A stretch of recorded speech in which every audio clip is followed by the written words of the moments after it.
안녕하세요. 매일 로봇처럼 매수하는 미국 주식 장기 투자자 로봇아빠입니다. 오늘은 대부분의 사람들이 제일 확실한 안전자산이라고 생각하는 현금에 대해서 한번 이야기해 보려고 합니다. 아마 대부분의 투자자들은 주식 투자를 시작하기 전에 예금이나 적금으로 돈을 모으고 은행에 현금을 쌓아두고 계셨을 텐데요. 그렇게 한 이유는 원금이 보장된다는 확실한 안전판 때문이었을 겁니다.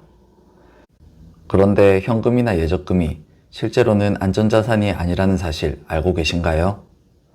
물론 현금은 보유하고 있는 만큼의 크기가 변하지 않는다는 측면에서는 원금이 보장되는 가장 확실한 안전자산입니다. 하지만 우리가 현금에 대해서 이야기할 때에는 현금의 절대적인 크기가 아닌 현금이 가진 상대적인 가치의 크기로 이를 판단하여야 합니다. 예를 들어 10년 전만 해도 1,000원이면 붕어빵 10마리를 사 먹을 수 있었지만 요즘 1,000원은 붕어빵 1마리 혹은 2마리 정도밖에 사 먹을 수 없는 돈이 되었습니다. 10년 전의 1,000원과 지금의 1,000원은 그 가치가 전혀 다른 것이죠. 실제로 우리나라의 물가는 이렇게 지속적으로 증가되어 왔습니다. 50년간의 생활 물가 변화를 보더라도 적게는 20배에서 많게는 120배까지 물건의 가격이 비싸졌고 그에 반비례해서 현금이 가지는 가치는 10분의 1 토막 나버린 것이죠. 그럼 왜 이렇게 돈의 가치가 계속 떨어지는 것일까요? 이는 많은 나라들에서 끊임없이 돈을 찍어내고 있고 그로 인해 화폐의 양이 점점 많아지고 있기 때문입니다. 실제로 코로나 때 어마어마한 양의 정부 지원금과 저금리에 힘입어 유통되는 화폐의 양이 급증했고 그로 인해 급증한 인플레이션으로 지금도 우리 사회는 후유증을 겪고 있는 중이죠.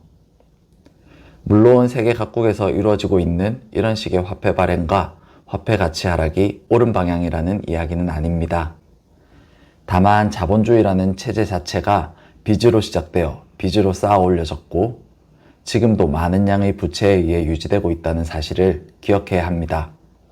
이 방향성의 옳고 그름을 따지는 것이 중요한 게 아니라 자본주의 체제가 무너지고 사라지지 않는 이상은 이러한 인플레이션과 화폐 가치의 하락은 당연한 것임을 인지하고 있어야 합니다.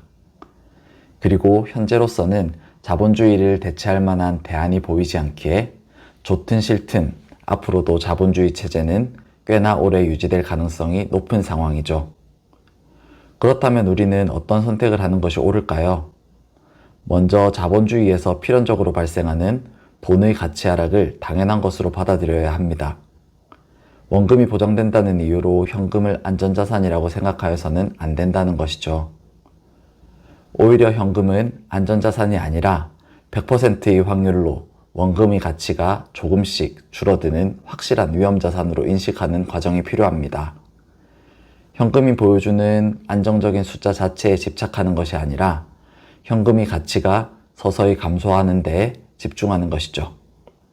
이렇게 현금을 위험자산으로 인식하고 난 이후에야 비로소 부자가 될 수 있는 길이 보이기 시작할 것입니다.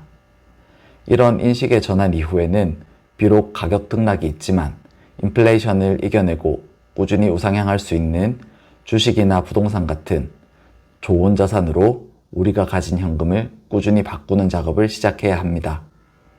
현금을 모으고 원금을 보장받으려 할수록 점점 가난해질 수밖에 없다는 사실을 인지하고 하루라도 빨리 좋은 자산을 모으려고 노력해야 합니다. 역설적이게도 원금이 보장되지 않고 등락폭이 심하지만 결국에는 인플레이션보다 상승폭이 큰 주식이나 부동산 같은 자산만이 자본주의 체제 아래에서는 실질적인 안전자산이라는 것을 항상 명심해야 하는 것이죠. 이 과정에서 저는 모아갈 자산으로 미국 지수를 추종하는 레버리지 ETF인 QLD와 TQQQ를 매일 모아가는 방법을 선택하였지만 사실 선택한 자산이 주식이든 부동산이든 그것은 중요하지 않습니다. 그리고 주식 중에서도 어떤 종목을 어떤 방법으로 매수하는지도 그저 부수적인 문제일 뿐이죠. 현금이 안전자산이 아니라는 자본주의의 비밀을 알게 된 사람들은 더 이상 원금에 얽매이지 않고 좋은 자산을 소유하기 위한 노력을 하게 되고 결국에는 누구나 자산가가 될 수 있으니까요. 저는 지난밤에도 자산가가 되기 위해 로봇 매수법에 따라 QLD 한 주를 매수하였고 올해 모은 QLD는 46주가 되었습니다. 로봇 매수법으로 매수해보고 싶으신 분은 오늘 밤 95달러에 LOC 기본 매수 한 주 걸어두시고 21선이 위치한 82.83달러에 지정가 추가 매수 한 주 걸어두시면 됩니다. 그럼 오늘도 영상 끝까지 시청해주셔서 감사합니다. 내일 영상에서 또 뵙겠습니다.